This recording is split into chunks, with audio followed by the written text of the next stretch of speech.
네, 한 주간에 있었던 정치권 이슈를 콕콕 집어서 정리해 드리는 순서 주간 이슈픽 코너입니다. 여러분의 시사 지수를 한껏 높여드릴 김지수 아나운서 나와 있습니다. 어서 오십시오. 반갑습니다. 네, 안녕하십니까? 네, 첫 번째 이슈픽 살펴볼까요?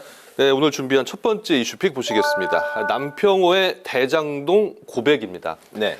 이번 주에 그 남평호 전 국무총리실 민정실장이죠. 남평호 전 실장이 회견을 열고 대장동 의혹을 최초로 제보한 것이 본인이다. 자신이라고 밝혔습니다. 네. 당내에서 비판이 나오는 가운데 이낙연 전 대표가 신당 창당 의지를 굳혔다. 이런 분석이 나오고 있습니다. 이낙연 전 대표의 이제 최측근이 하필이면 이런 이제 자신의 제보 사실을 이 시점에서 밝힌 것에 대해서 뭐 여러 가지 이야기가 나오고 있는데 네. 당연히 신당 창당이 이제 굳어진 거 아니냐 이런 해석이 나오고 있네요. 근데 당시 이제 이낙연 전 대표한테는 이제 보고를 하지 않았었다고요? 네, 당시 상황을 잠깐 되짚어 보면 2021년 8월에 한 언론사에 이재명 후보님 화천대유는 누구 것입니까? 라는 칼럼에 실렸는데 이것이 대장동 의혹과 관련된 첫 보도였고요. 이낙연 전 대표의 최측근이 제보자로 이제 알려졌었지만 구체적으로 확인이 된 것은 이번이 처음입니다. 네. 남평호 전 국무총리실 민정실장인데요. 2021년 7월 대장동 한 주민으로부터 비리 의혹을 조사해달라는 요청을 받았다. 당시에 경선 캠프의 종합 상황실장으로서 사실관계를 확인하고 언론사에 제보했다고 설명을 했습니다.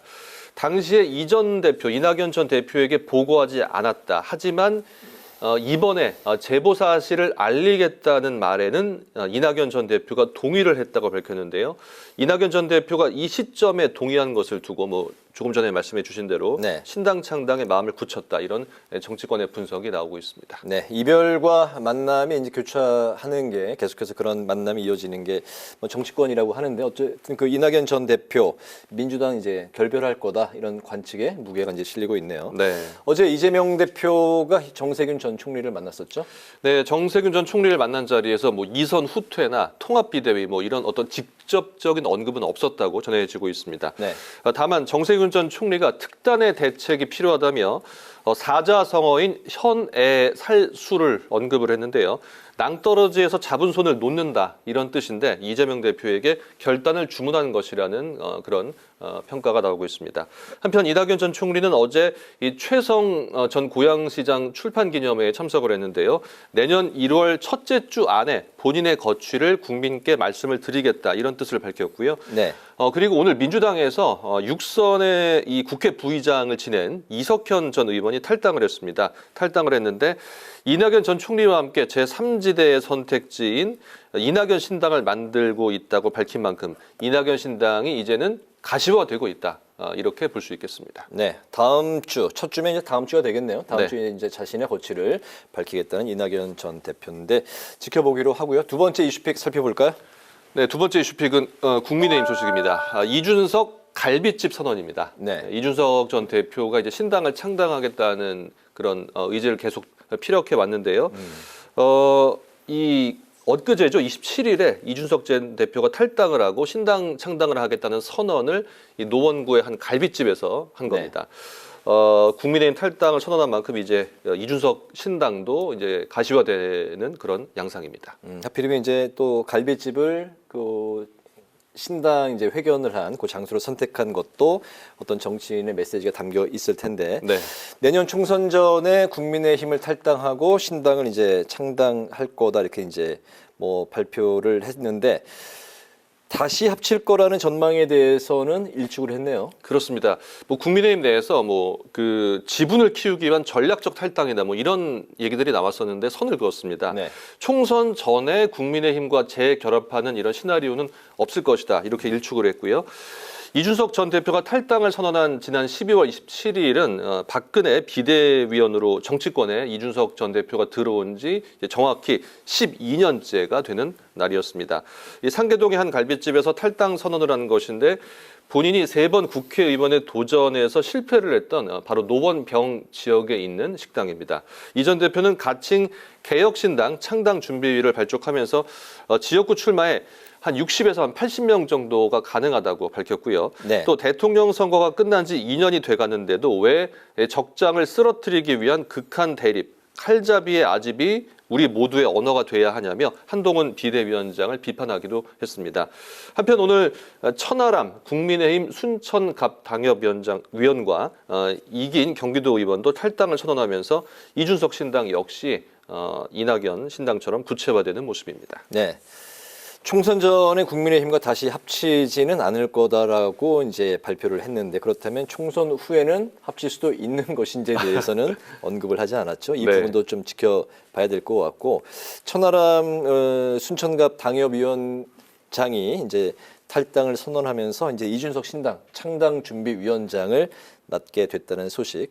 어쨌든 그 당 내부에서는 이제 뭐 좀 격려의 메시지와 함께 또 우려의 목소리도 동시에 나오고 있다고요? 그렇습니다. 윤재욱 원내대표는 당대표를 지내신 분이 탈당하게 된 상황이 안타깝다. 그리고 새로운 출발이 잘 됐으면 좋겠다고 밝혔고요. 네. 박정아 수석 대변인도 논평에서 이 전 대표는 당에서 오랫동안 활동을 했다. 그동안의 활동에 감사를 하고 앞으로 뜻하는 바가 이루어지길 바란다고 전했습니다. 반면 유상범 의원은 대사면 이후에 이 전 대표가 경쟁력만 갖추면 언제든 국민의힘 후보로 출마할 수 있는 베이스를 만들어줬는데 본인이 그 기회를 박차고 나갔다고 진단을 했고요. 이양수 원내수석 부대표도 예고된 탈당이었기에 충격은 없다. 한동훈 비대위원장을 향한 국민적 기대가 크기 때문에 이 전 대표가 정치적 미아가 될 수도 있다. 이런 우려의 목소리를 전했습니다. 그렇군요. 세 번째 이슈픽 가볼까요? 네, 세 번째 이슈픽은 어제 통과됐죠. 쌍특검 소식입니다. 쌍특검 재의결 시점은입니다. 네. 어제 이제 국회 본회의를 통과를 했는데 윤석열 대통령이 바로 거부권을 행사하겠다고 밝히지 않았습니까? 네. 그러면서 국회로 이제 쌍특검법이 다시 넘어올 텐데 과연 이 재표결, 재의결 시점이 언제가 될지에 관심이 집중되고 있습니다. 네, 뭐 말씀하신 대로 쌍특검법이 어제 국회 본회의를 이제 통과를 하고 대통령실에서 10분 후에 거부권을 대통령이 행사할 거다 이렇게 이제 밝혔었네요. 네, 상당히 이례적이었습니다. 이도훈 대통령실 홍보수석이 어제 오후 지금 국회에서 쌍특검법이 통과됐다. 윤 대통령은 법안이 정부에 이송되는 대로 즉각 거부권을 행사할 것이라고 밝혔는데요. 법안이 통과된 지 한 10분 정도 지나서였습니다. 그동안 뭐 양국관리법이나 간호법, 방송법, 노란봉투법 이런 법안들의 거부권을 행사해온 윤 대통령인데 이번에는 숙고의 시간이 없이 이제 바로 거부권을 행사하겠다고 밝힌 것이 처음인데요. 쌍특검법은 한편 어제 이제 국민의힘이 퇴장하는 가운데 야당 주도로 통과가 됐는데요. 쌍특검법이 지난 4월이었죠. 패스트트랙으로 지정된 이후 8개월 만입니다.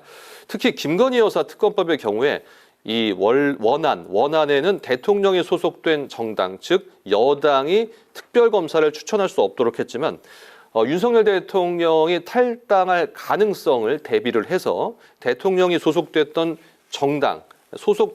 정당도 특별검사를 추천할 수 없도록 하는 수정 아닌 의결이 됐습니다. 네, 쌍특검법이 지난 4월에 패스트트랙으로 지정이 됐었는데 당시만 해도 상반기였는데 이제 연말 꽉 채운 연말을 맞아서 어제 이제 본회의를 통과를 했네요. 네. 법안이 다시 이제 국회로 넘어올 거고 재의결 절차를 이제 거치게 될 텐데 재의결의 이제 시점을 두고 뭐 여야 간에 또 기싸움이 예상이 되고 있네요. 그렇습니다. 재의결 시점 그 절차를 조금 살펴봐야 되는데요. 네. 지금 현재 국회 제적 의원이 298명입니다. 298명인데 이 재의결은 과반 찬성이 아닙니다. 3분의 2 이상의 찬성을 얻어야 하기 때문에 지금 현재 상황으로는 199명 이상이 찬성표를 던져야 통과시킬 수가 있습니다.